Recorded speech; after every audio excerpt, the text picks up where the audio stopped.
I'm so glad that there's this nude here because I was going to open with a poem about Matisses' nude. Large, reclining nude.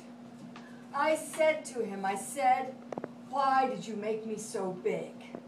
And why did you make the white bedspread look like a black and white tiled floor? Do you want people to think I let you take me in the kitchen? You know there is no way I could fit between the refrigerator and the sink. There just isn't enough room there to jam me the size of that body. And he said, sometimes you seem that big to me.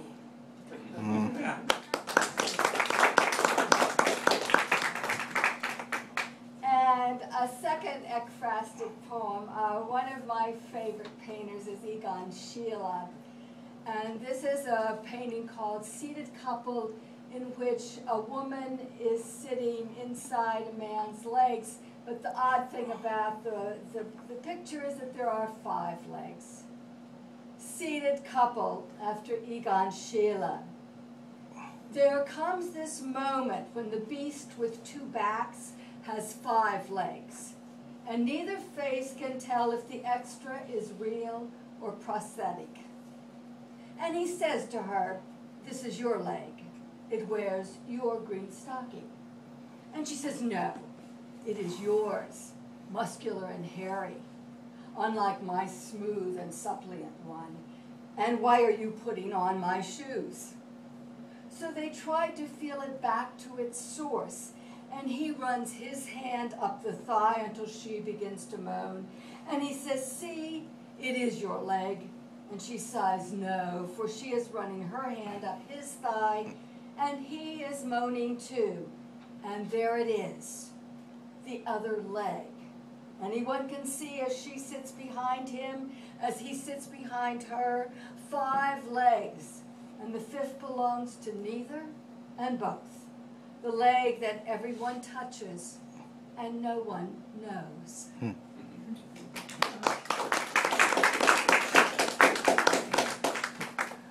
I thought I'd read some poems from Brief Term, which is a volume about teaching high school.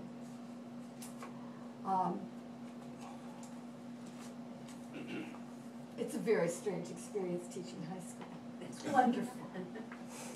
A student asks me if I'm a biker's woman. We are climbing these flights of stairs together, this freshman kid and I. He with a cumbersome crate of papers, which another teacher told him to cart up for me, since the school elevator is broken. I with my briefcase.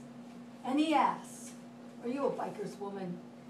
With the seriousness of those ponderous guys who take general courses. What kind of car you got? How many TVs in your house? Ever eaten at Jake's?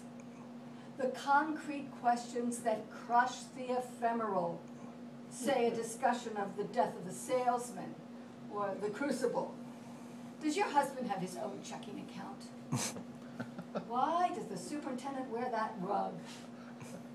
Debris dropped too clumsily to be accused of consciously reducing the class to rubble. What curdles thick brains? Are you a biker's woman? So, no, I say, wondering what prompted that question. My Irish sweater? My makeup or lack thereof? What do you mean? It's a compliment, he says, and he looks serious. The way such a boy is serious about the physics of skateboards meandering across the school parking lot. Well, what makes you ask? By now we've reached the 2nd floor. I don't know, you just look like a biker's woman. Unfortunately, I do know what a biker's woman looks like. I've seen more than one of her at Devil's Tower in her bleached, blown hair and high teal boots, heavy in the thighs and hips, as if all that riding behind her man demands burnt skin, sunglasses, padding, and tattoo. And I think of my sister, a biker's woman, until her biker man left her for a man, then left that man to become a rabbi. one of those Ripley's Believe It or Not swaps, as if trading sex and religion were like exchanging your brand of beer and cigarettes for kumquats. I can't explain any better than this kid who has no idea why he asked me if I'm a biker's woman. Thanks, I say.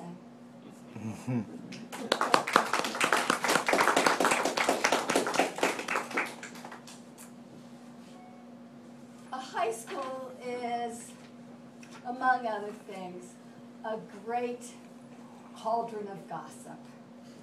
And this is nowhere more true than when somebody dies.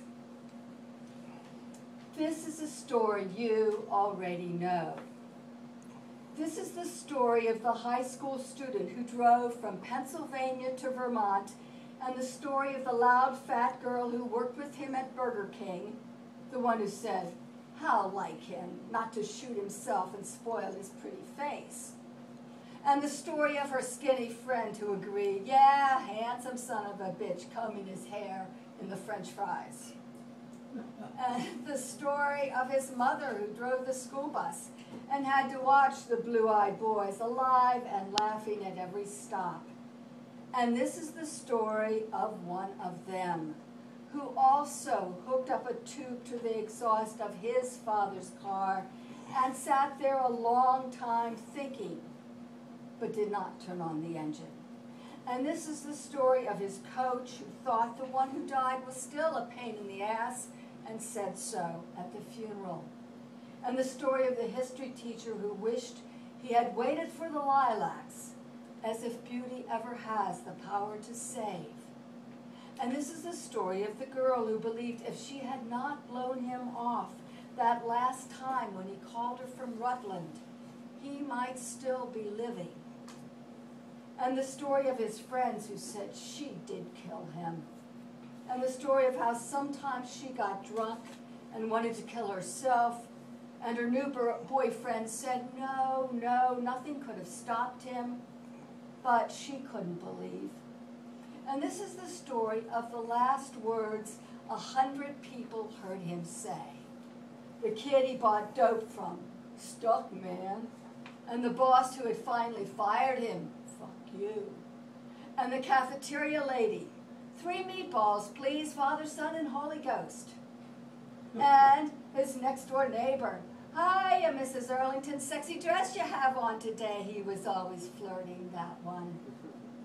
And this is the story of his sister, who cried in her bedroom, the girl who wouldn't wash the shirt she had taken from his closet and had worn as her own that week between the day he fought with his father and left and the day the telephone began to ring.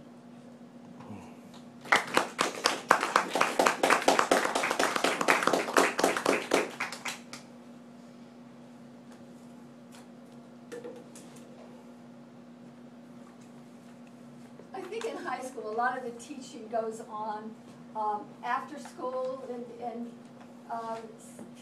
you're nodding. Yes, you know, the special students that come in and write poetry and show it to you. So this is the story of class I had after school, a bunch of kids who wrote poems. I Have No Life, for Melanie Drayback, 1984 to 2000. When I asked my students for the assignment none had done, to bring a poem that they admired, Melanie finally raised her hand out of some sort of student piety and said she couldn't read hers, because of course she didn't bring it, but she would say it. I have no life, she began, her voice indigo and dramatic as her glitter-lidded eyes.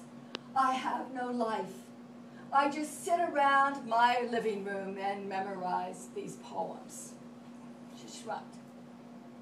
That's it, I said, and repeated her lines in my listen to me, I'm the teacher trying to make the best of a not-so-great poem voice, but trying to, I admit this, to ape the shimmer of her lash. I have no life. I just sit around my living room and memorize these poems. And maybe it wasn't such a bad little bit, since nobody had brought a poem. We could spend the next 20 minutes talking or even writing about getting a life.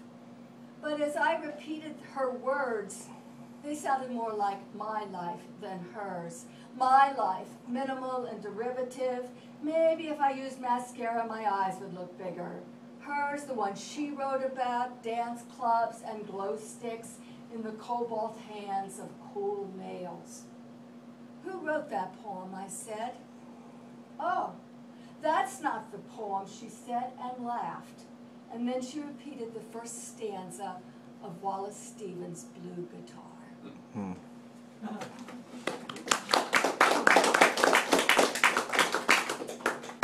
I have two more, one from this book about students, and then another one that has a reference to art. I think for teachers, one of the most precious things that happens is when students come back to see you. So this is called Bread.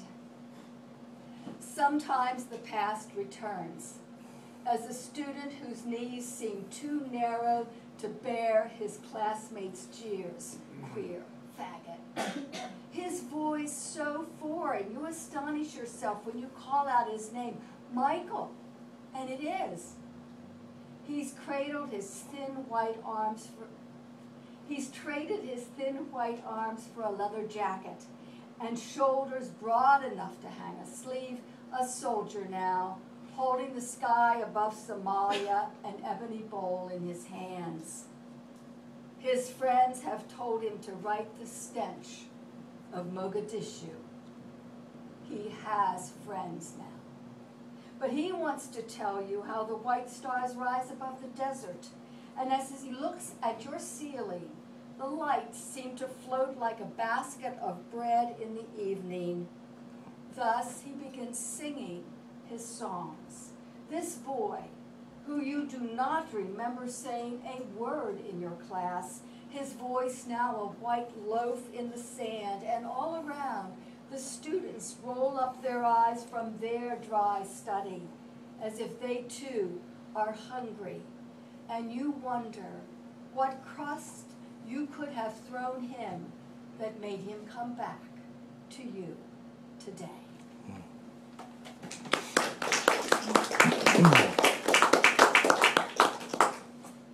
And I have some of those brief terms. If you have teachers or are a teacher or have teacher friends, I'll be more than happy to sell you a copy. The last poem is Photurus lucicrescens, which is the scientific name for fireflies, lightning bugs. And it has an epigraph.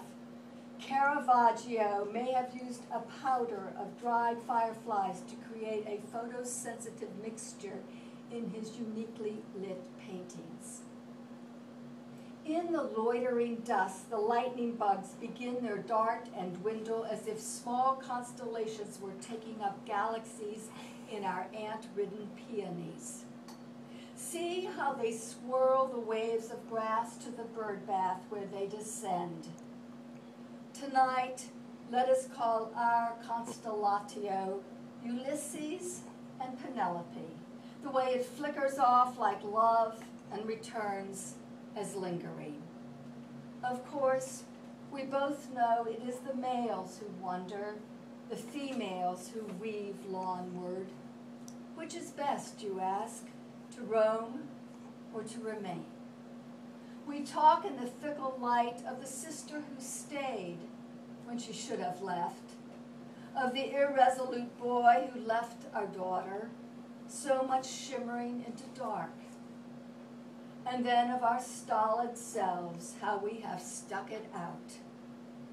I know if you left me, I wouldn't wait 20 summers for your return, though I can imagine those who do, how one more day hangs on to the next until decades glisten into dawn, how these pale green stars keep time quiet through the glimmer, though the glimmer fades fast from the skin. the face. Here is my photo when I was 14, when I knew a boy who crushed 100 fireflies and smeared them on his thighs. Sometimes I imagine him reappearing in the teasel down by the fence, though rumor has it he died of cancer several years ago. That kind of lingering. I learned long ago not to cup my hands around the glittering, not to drown gleam in glass jars. I think Penelope was shocked when she saw Ulysses' quivering torso strut into her mirror. She must have said to him, "I thought you were dead." No, I thought you were your mother. As I keep seeing my mother's face in photographs of my sisters, as I suppose they see their mother nuded in me, though I have always thought I looked like my father, one like you, who did not wonder and did not